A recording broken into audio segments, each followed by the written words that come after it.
All right, joining me now, first class father, Micah Fink. Welcome to First Class Fatherhood. Thanks so much for having me. All right, let's start it right here. How many kids do you have and how old are they? I got four kids, 4, 6, 8, and 13 years old.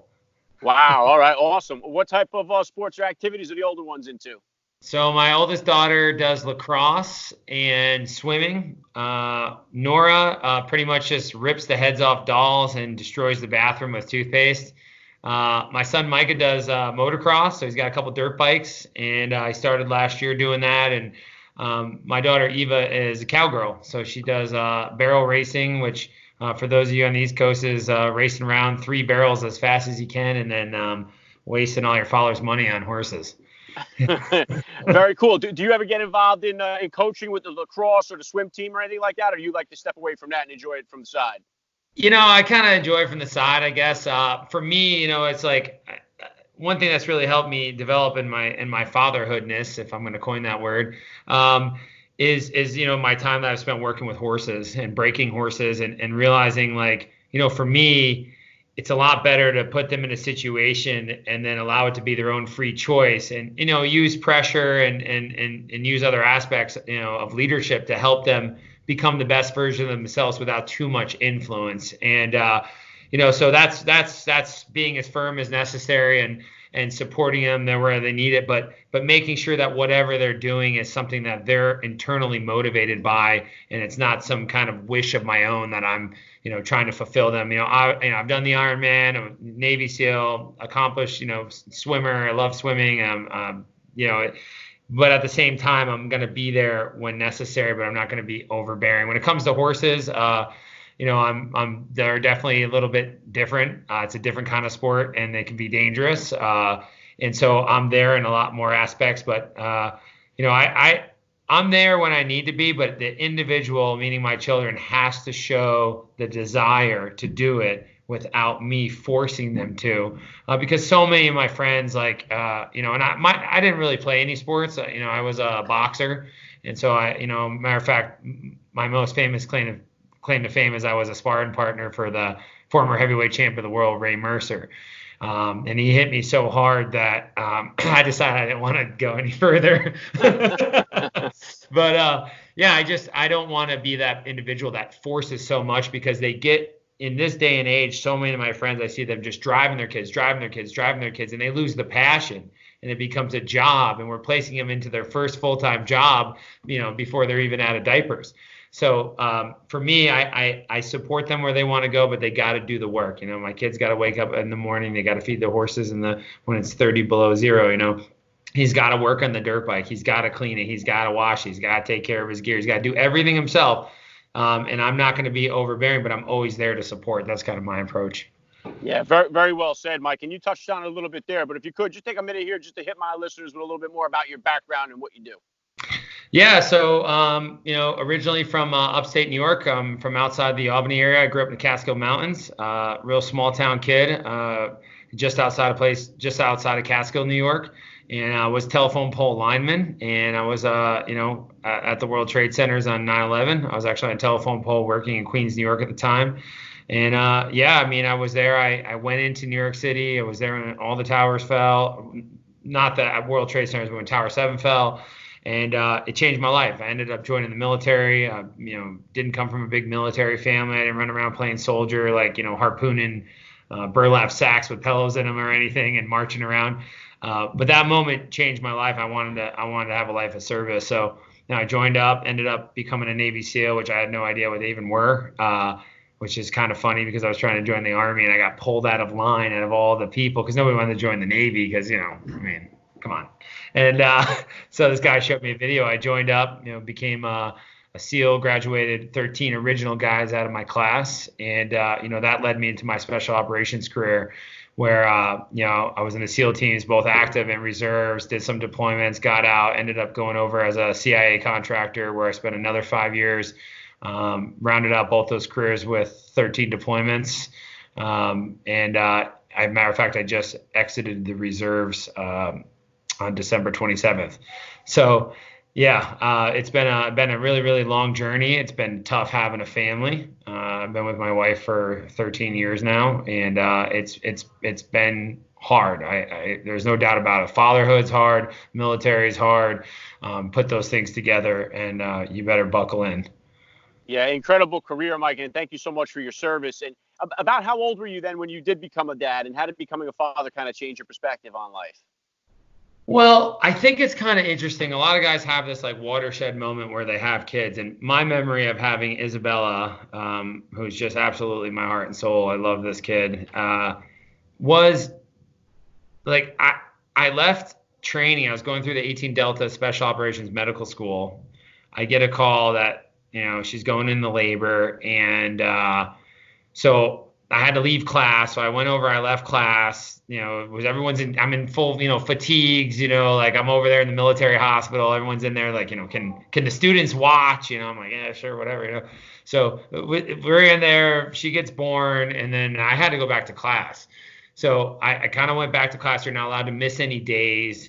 It's an extremely hard course, and the implications of failure are terrible, dismal at that point in your career. So yeah, it was a really, really hard thing for me. And then once I left that school, I showed up at my team and began working up for deployment. And that was I never really would say that in the beginning I learned how to be a father. I was gone around 8 months out of the year. And so, those first early years of her life, I mean, I see in pictures, but I wasn't there. Matter of fact, I remember I bought her a dog. I was in Iraq, and watching her on like everyone's trying to watch their family. So the internet's horrible over there. We had gotten mortared the night before. So everyone's like tired because you had to run to the bunkers and, that whole ordeal. And so I'm watching her open up this dog that I got her, Charlie, who died. But anyway, not from being in the box, but Charlie's in this thing. And I remember sitting there in Iraq and watching this thing move around, and this little girl is trying to open up this box and look inside, and there's like this little dog, and then the internet went down. And for me, when I left in 2014, when I finally hung up the guns, per se, is when I really started being the type of father that I always imagined that I would be. And that was a really hard journey for me, because you come home, you're so absorbed in your career, you come home, you're home for short periods of time, your wife's doing everything, and then you roll in like, man, why are the towels folded that way? They're like, excuse me? Like, like why are they talking at the table, or whatever.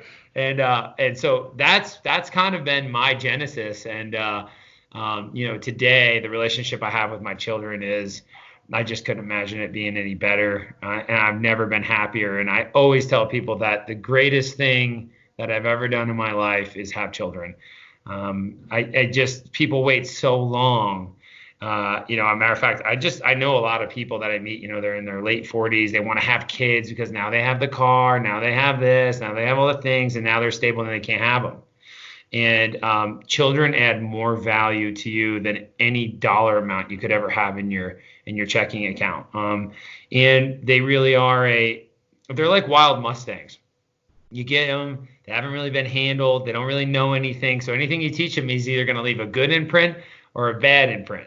So it's your game to play, and you can take all your life lessons and begin to apply them to an individual that loves you and wants to learn everything you have to teach them. And to me, I would give up everything. I just wouldn't trade being a father for anything in the world. Nothing. I'd give up everything. It was just the most valuable thing to me. Yeah, I'm right there with you. And it seems kind of crazy, like the way our society puts the value more on other things, like where years ago, we had much bigger families that lived in smaller houses. And today we have people that live in bigger houses and have smaller families. So we've kind of gotten the priorities skewed somewhere along the line here. And especially, like I was saying to you a little bit before we started the interview, like when I tell people I have 4 kids, they look at me like with a double take, like I got 4 heads. Do you get that kind of reaction too from some people? You tell them, hey, I got 4 kids. Do you get that? Well, out here in Montana, I got 4 laborers. I just, we live on we got a little 40-acre place out here, and the kids, the house is heated with 2 giant wood stoves. It's we got, 8 horse stalls. We got, all kinds of animals. And, they are little laborers. So they actually come in handy.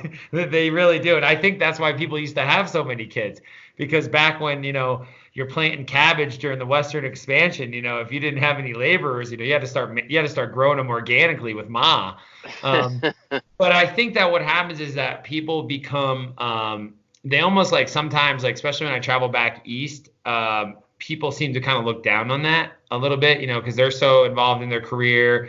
And this is the problem, is that the idea that things bring you happiness is really the overarching modus operandi of humanity. Like the game is get as much stuff as you can, and then, save up enough money so that you can die in comfort. I mean,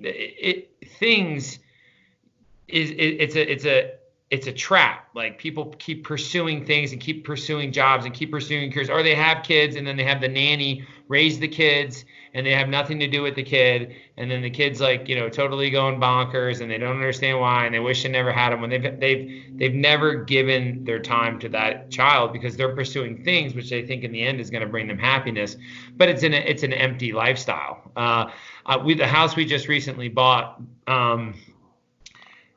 the lady died and it was filled with stuff. Like, so the family left everything in there. And so we got a big dumpster out there, and a lot of this stuff was like all these like weird knickknacks and I was out there at a real low point because I was so sick and tired of like cleaning stuff out of this house.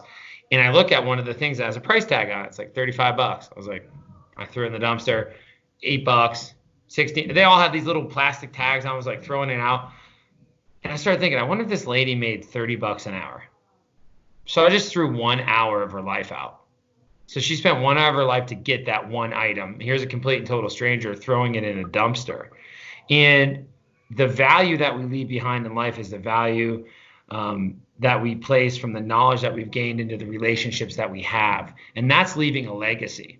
Because people are going to take your house, people are going to take your cars, but your children are going to carry on your legacy of who you were, who your family is. And that is actually changing the world, is leaving someone behind with knowledge that has been gained and passed along, and then, grown exponentially as it's been passed from generation to generation. I think people have lost sight of that because we're always in the pursuit of stuff.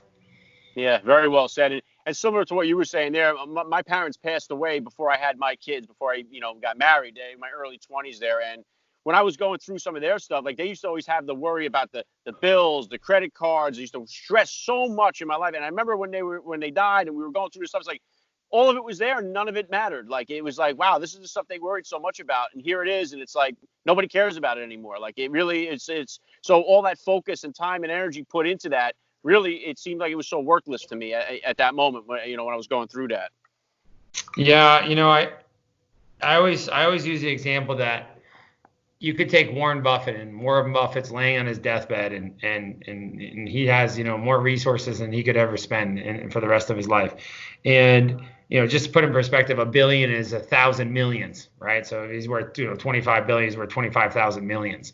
But I guarantee you, in those last moments of his life, if you rolled up to him and you're a genie and you said, Warren, I'm going to give you 5 hours of life back. You're going to be 40 years old. But in exchange, you're going to give me everything that you've ever acquired on this earth. And in those last moments, I guarantee you that any human being, as they're facing the last moments of their life, everything comes into perspective. And I don't want to be that individual that lives life with regret. And I look over and I'm like, just give me the keys to my Porsche so I can hold them one more time. I'm not knocking things, but I'm knocking the pursuit of things, because life is about relationships and it's about people, and it's the lessons that we learn and that we can teach to the young ones in our life that really does make the world a better place. It really does. Yeah, well said. Yeah, people will say to me, like, oh, I can't have that many kids. They're too expensive. They cost too much. And I'll say, if you think kids cost too much, wait till you get the bill for not having them when you're 50, 60 years old, because it's very costly to the people that I know that look back with those regrets, and they're tough. Now you have 4 kids like me. From my wife and I, going from 2 kids to 3 was the most challenging by far for us. So what was the hardest transition for you as far as number of kids? Well, it's interesting because it's funny. You have the different personalities. You have the hero of the family, the super athlete. Then you have the little one that's just tough because she's just being beat on by all the other ones and everything's taken away. And it's just like, it's really funny to see that. But like, I remember we were talking about our youngest and how, I guess our oldest, of how like every time she'd do anything, we'd take a picture. Like 1 month, like a sticker, and we'd hold her up. And then the next one came, we started missing the photos, one sticker here or there, and then the other ones, I don't even know if we even had birthdays anymore. Then the other one, they're just alive. They're just there. And so it's really funny how you become a tribe and you get out of that baby stage, and now it's management of personalities.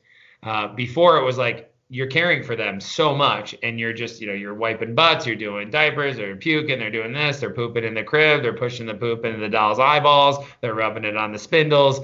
They do that a couple of days in a row. You hit a low point, and then all of a sudden now it's personalities where, you got the wise guy, you got the hero running around, you got the tough kid, you got the little girl that wants to knock people out, and so now it's transition. So for me, the transition has been great, because I'm not by nature a nurturer. Like, I'm not a nurturer. I wasn't raised like that. I had a very unique, upbringing myself. My wife was super nurtured. I mean, she was like, she could just write a book called Nurture Everything. And I'm totally the opposite, but I'm really good at managing personalities. And so now that the kids can talk and we're all having meals together, running around, everyone's got their things they're doing, I love it. We sit down, we have our meals together. And so that transition's been really a transition from her kind of like taking charge, because I'm like, what do I do? It won't stop crying. Like, I need help. I'm doing the shushing and and to where now I'm like really the leader of the tribe of all these little people with all these little voices. So that's been the biggest transition for us. Yeah, and I would say what you said there is important too, because you have one that's the nurturer, one's the more of the stern side of it. And I think that what we have in our country is like a real fatherless crisis, where so many kids are growing up without a father figure in their life. And when you don't have both sides of the coin, and it really doesn't matter who plays which side, if it's the mom or the dad, but to not have those both sides, I think that's wreaking havoc on our societies everywhere.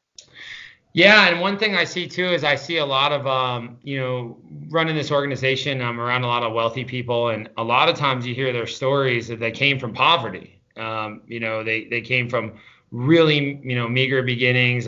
Just you hear these stories, and then they become successful, and then they do a total knee-jerk reaction, right? So they just shower their kids in gifts, right? Shower them with whatever they want, and they create monsters.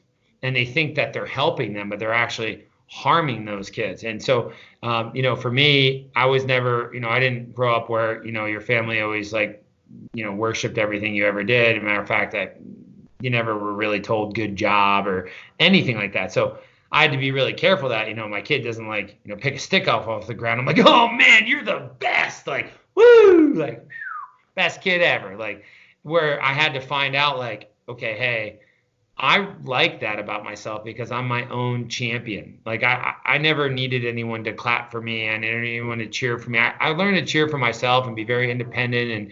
And, where other people, if no one's looking, they can't do anything. And they're always looking for reaffirmation and stuff. So I think that as parents, like today, a lot of people are successful. The economy is good. People are doing well, and they're taking their child's opportunity to learn about themselves, which is really only found through struggle. You look at every single natural creature. You look at, golden eagles. You look at, wild sheep. You look at, it's always the same thing. There's always this watershed moment where the small animal always has to take the risk themselves. They have to learn to fly. Some of them hit the rocks, but what happens is if they stay there, they're going to eventually die anyway. So there has to be that moment, and we want to shield our kids from those things. And I'm not saying actually pushing your kid out of the nest, but they have to learn how to struggle and find their own footing. And our job is to provide tools so that when those moments come, they know how to deal with them. And those lessons become authentic to that individual, that child. And we are so many people I see shield their kids, and they just let them be totally influenced by technology, like completely and totally. We'll go out with our friends. My kids don't have iPads. They don't hang out. We don't really watch a lot of TV. Like, yeah, we'll watch some shows here or there, whatever. They're pretty much, when sometimes kids come out to my house, my kids just want to be outside, hanging out on the wild pony, jumping on the sheep, like doing whatever. They want to be outside doing stuff. And other kids, they just want to sit inside and just be on these devices. And then it's really interesting to see the difference in the way their personalities are developing and the way that they're able to face things, because there is a form of absent parentry where it's like you want something to do, so you just give them something else. We don't realize how influenced they are, and then we see the byproduct and we blame the kid. We say, the kid's crazy, this, he's that, he's got these things, when we're actually, absent, in my humble opinion. Yeah, and what else we see a lot of too is, like, my father had me when he was 50 years old, so he was born in 1930. So his discipline style is much different than mine was. Now, I wasn't beaten, but I was smacked around as a kid, and it's like, as a dad myself, I find myself looking at, like, man, I can't find myself doing it. Now, I'll spank my kids up until they're a certain age, and then I feel like once you can communicate with them, it's not necessary. So, what type of disciplinarian, or who is the bigger disciplinarian in your family? I would say my wife and I definitely do it in a partnership, but I would 100% say I'm the authoritarian in the family. But I always use the example that a leader doesn't demand respect. I don't demand respect from my kids. I command it by who I am and the example I set. Now they know, listen, I spank my kids 100%, but that's not my first go-to, right? There's always a level of severity. So like when I'm breaking a horse, for instance, on this Sunday, I'll leave at 4:00 in the morning, drive out with my guys, 15 hours, gather up wild horses, never been touched, bring them back. We're going to break them, and then we'll use them in my program in June. And by using pressure and release, you help that animal, just like people, formulate their own ideas about what is right so that they believe in it and it lasts when you go away. And so I always have a level of severity, so as firm as necessary. So for instance, if I tell you to do something, it's one time, right? So I'm only going to say it one time. Go outside and bring the wood in, stack it by the wood stove. Okay. My son drifts off. He's outside, like beating a cat with a stick or whatever he's doing. I come in. It's not done. There's no negotiation. He drops down, he gets in the push-up position. All right. He stays there. So, when I say stays there, he's there. They're getting so strong, my kids, which means they make a lot of mistakes. They can stay in that position for 15 minutes that's how strong they're getting. And so, but they'll drop down, they'll stay in that position, no talking, perfect plank position. They'll stay there. And then they get up and then they go about their business. Well, now they know it's just one time, because I don't yell, I don't scream. I'm just firm as necessary. You don't do this, you get this. You punch your brother, or your brother punches you or whatever. Well, okay, then there's the next level of severity. One thing that we do in our house, and I've got unconventional methods, is we have a big hill outside my house. We have a pile of rocks. And if we are having a issue and it warrants it, then you have to carry one rock and place it on top of the hill, come back down. And when they come back down from the hill, it's a small mountain. They come back down and they're very tired, and then it's over. That's it. And they learned a lesson. We always discuss the lesson and what we can learn. So there always has to be a recourse. There always has to be a cause and effect. And what happens is, a lot of times you'll say, knock it off. I said quit it. This is the last time. If you do that again, I'm warning you. Watch it. And it's just like these horses, right? So I may say, look, you're going to kick at me. All right. They may try to strike me, right? And okay, there's going to be an effect. But if I back up and I don't actually respond to that, then the next time the horse comes around the round pen, he's going to think, oh, okay, I'm going to push a little further. And the children are the same exact way. Like, I've just learned so much about being a father from working with, especially with wild horses, is it's really the same principles. And the old way was force, fear, and repetition. You forced them. They didn't want to do it. It was repetition. My dad was, very firm, had a very tough upbringing. Grandfather was a real tough guy, and, had been in prison. So he only had that example. And back in the day, it was the beat and release program. You basically, like, the neighbors would beat you. You'd be over there doing something. That was just how it was where I grew up. The neighbors would see you, grab you by the ear, whack you on the can, and like it was normal. And but I always operated out of fear. I was afraid of being in trouble. But I feel that the way that I teach my kids is this kind of cause and effect, and then we always discuss the outcome. But they have to pay the man. They got to pay the man. Another thing we do is we hold a log over our head. So we have pieces of wood, and they'll stand there. And if they don't meet the time, which they always do, but if they don't meet the time, then there's the next byproduct, and we have the same thing. We take sweets away. We do all these things, and we always discuss it. And people may say, like, man, I can't believe you got your kids like walking up and down that hill with a rock. And I said, well, it's a lot better than teaching them now than when they're 16 and he could take a swing at me, right?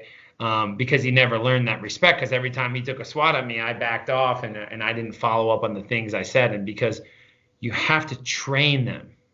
You have to train them, but you can't force them. And you got to let their decisions, even if they're going to be wrong, I let them make a wrong decision. I will purposely allow them to run into that limit and make the decision. And if it's wrong, it's a good lesson, but there's always got to be a byproduct. And it's only as firm and as fair as necessary. And that's kind of our approach. And, my wife, we support each other. We have a different kind of method. We all use the push-up method, which is very successful. A lot of times you come to my house, we'll be eating dinner, there'll be 2 kids down. Because if you interrupt somebody, you have to do 5 push-ups and then 1 for the Navy. No matter what. I don't care where we are. We'll be out to eat at, a restaurant. My kid starts chiming in, talking over everybody. I just look at it, I say, drop. And they just go down, just knock around. People are like looking at them. Because it doesn't matter where you are, the training never ends. The training is always continual. And I'll tell you what, not that I have it all figured out, but that works. It just works. It works on horses and it works on kids. And number one, they're getting in hell of shape. My kids are strong because they make a lot of mistakes. But you get to carry a rock up and down the hill 3 or 4 times in a day, and then you're knocking out push-ups. Maybe you get 30 or 40 in a day. You're 6. My kid can hold on to his dirt bike. He's crushing people in wrestling. And, it's like they understand that if I do this, I get this, and it just works. So maybe, people are going to, all the crazies are going to be, talking about what Oprah said and I'm screwing my kids up or this and that. But I don't really care. It's the way that I've learned, and it's the lessons that I've learned that I'm able to take and reshape and apply to who I am today and help my kids be a better version of themselves. Yeah, I can only imagine, Micah, that it would be just a benefit to them all the way around. It'll be cool when they're older to hear them stories about when they were growing up, about what they had to do. So that'll be pretty cool. But I love the analogies that you have with the wild horses. Now, part of my misspent youth growing up was I grew up at Meadowlands Racetrack, Aqueduct. I was gambling on horses, so very interested at a young age. What kind of got you into the horses, and what was the genesis of the Horses and Heroes? So for me, like, coming home from a career, a pretty intense special operations career, was one of the hardest things I've ever done. I didn't really know how to be home. I didn't know how to be a real dad. Everybody was kind of my recruits, and I had to kind of put my life back together. And so I ended up meeting some cowboys with horses living out here in Montana, and I started shoeing for them. Started horseshoeing, and terrible. Listen, you can make a lot of money doing it, but it's a terrible job. And I always tell people when I'm shoeing, I just got kicked. I'm like, why did I learn this? Why did I learn this? I should have never learned this. But yeah, and I started, this guy would buy these bad horses from, we call it the canner. So they're basically horses that are, no good or people get rid of and sell at a loose sale, and then they'll take them up and they'll go, through this process, wind up on somebody's dinner plate in Canada or whatever. And this guy would buy them and he'd bring them down, the real good looking horses. And they didn't just wind up there because they were great. And we would break them and we would resell them and he'd make money on them. And so I was always getting on these horses and I was getting bucked off like all the time. I've been kicked, I've been stomped, I've been struck. I've been smashing the trees, I've been run away. I got dragged by a horse. So I really wanted to just dominate these animals because at the time, I was the type of person, if you wanted to fight with me, I would fight with you. I just had a propensity for that. That was who I was, So the more the horse wanted to fight, the more I would get up and want to, dominate them. And these old cowboys loved it. It was just one wreck after the next. And some mentors came along beside me and were like, hey, there's a better way. And I started learning the fundamentals of horsemanship. And through the fundamentals of horsemanship, I started really learning about myself. I started realizing that I was the cause of all my problems. It wasn't war, it wasn't the teams, it wasn't contracting, that I had really created the world that I was living in by choices that were made out of fear. I was afraid to not be who I was anymore. So in some strange way, I was holding on to that. And when I began to change my perspective, the way that I handled horses began to change. And it was the challenges and struggles that I faced through the horses, learning about myself, that ultimately led me to creating Heroes and Horses. So I brought some friends out, and one was a team guy, one was a special forces guy that I knew. And this guy hadn't come out of his house in 6 months. He was a very dark place. I've said before, and some other things I've done, I remember thinking I might have to, I don't know, I might have to do something. He was out there, he'd sit in the tent and he'd just pull his gun out, in the middle of nowhere, 20 miles from the closest dirt road. And he would just be spinning and we're just sitting in there around a campfire, in the middle with the horses out, and he's just man, they're coming, I'm wow. Yeah. But through that process, he changed, it transformed his life completely. We did it again.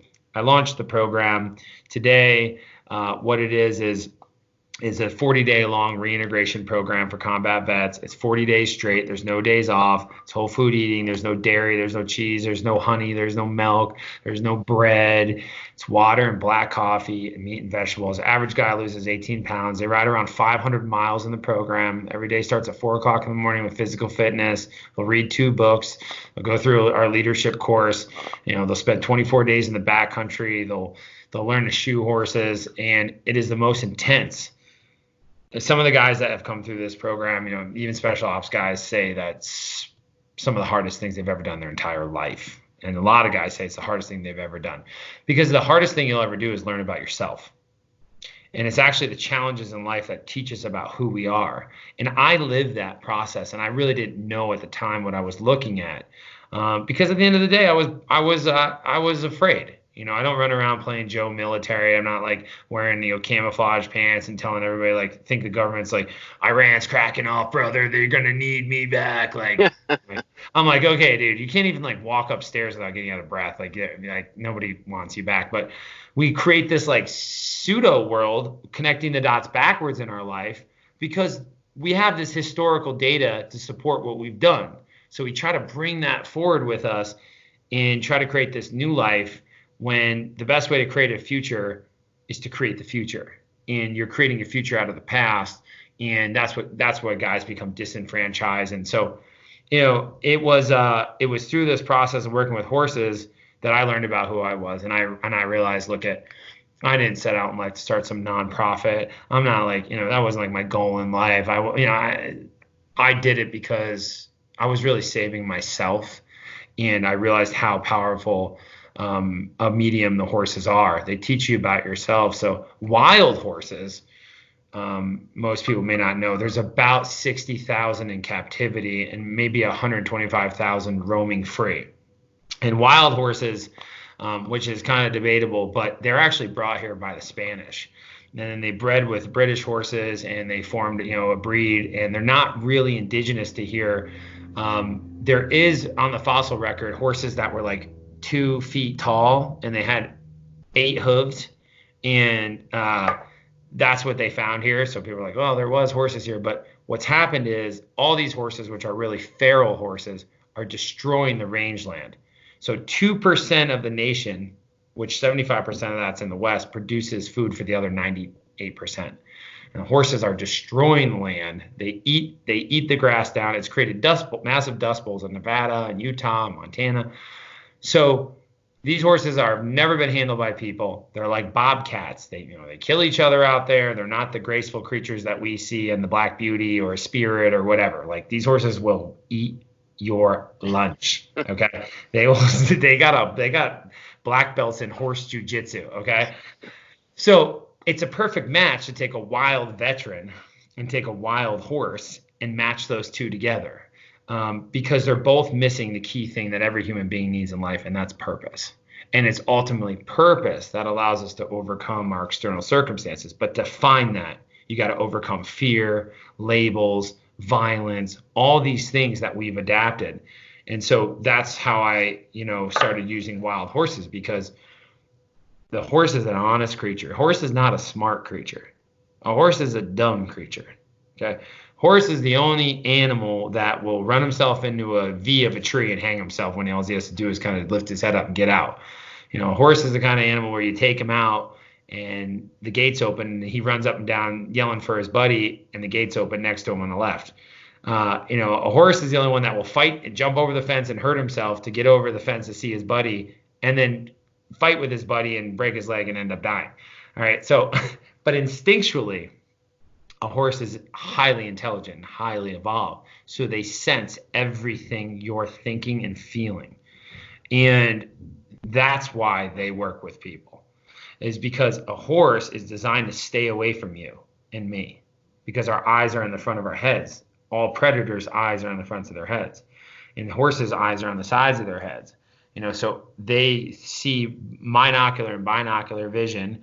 They see independently. So whatever horse sees on the left side, he has no idea. So he could be watching Frozen on the left side, and on the right side, he's watching Red Heat with, Arnold Schwarzenegger, and the brain has no idea that one side's watching the movie and the other side's watching the other movie. No idea. So to get to the point where you can get on their back and ride them and have this connection with them, you have to build trust. And that trust only comes through the experience of pressure and release, and developing a relationship with through the horse-human connection, we call it. So in a nutshell, horses are, I would say that I wouldn't be, well, I don't really know, but I wouldn't be where I am today if it wasn't for them in my life. And I had to eat a lot of humble pie along the way. And I had to really climb my own mountains and face my own failures, my own fears, and my own insecurities. And, through doing that, I've become a better person, and I'll continue on that journey for the rest of my life. Yeah, that's awesome, Mike. And it's great to see. I know that unfortunately there's such alarming numbers that we see with the suicide rates with veterans. And so it's awesome that there's so many different programs out there by veterans for veterans now, which is what you're doing. So it's so cool. And just to rein this back into you as a father, and the last thing I'm going to hit you with here, I love to ask all the dads that I get on the podcast, what type of advice do you have for that new father or for that about to be dad who's out there listening? Well, first of all, I guess I'll use the Kenny Chesney song, like, don't blink. Don't blink. Last night I sat at the dinner table. As a matter of fact, I look at my youngest daughter, Nora, and I delivered her at my house by myself with my wife. Wow.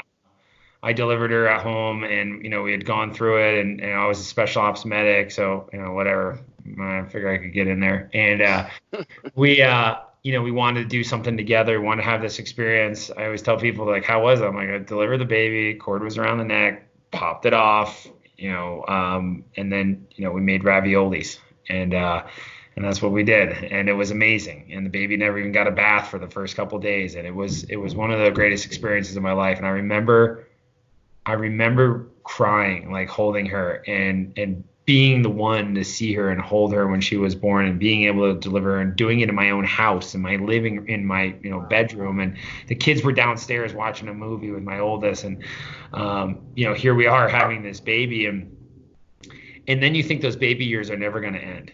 You're like it's just a lot. And And then all of a sudden I'm sitting there and she'll be, coming 5 this summer.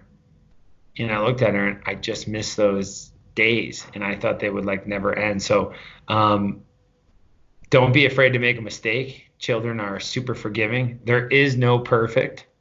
There really is no perfect. There is you taking, I always tell people, I'm like, you're winning if you can do just a little bit better than what you were taught.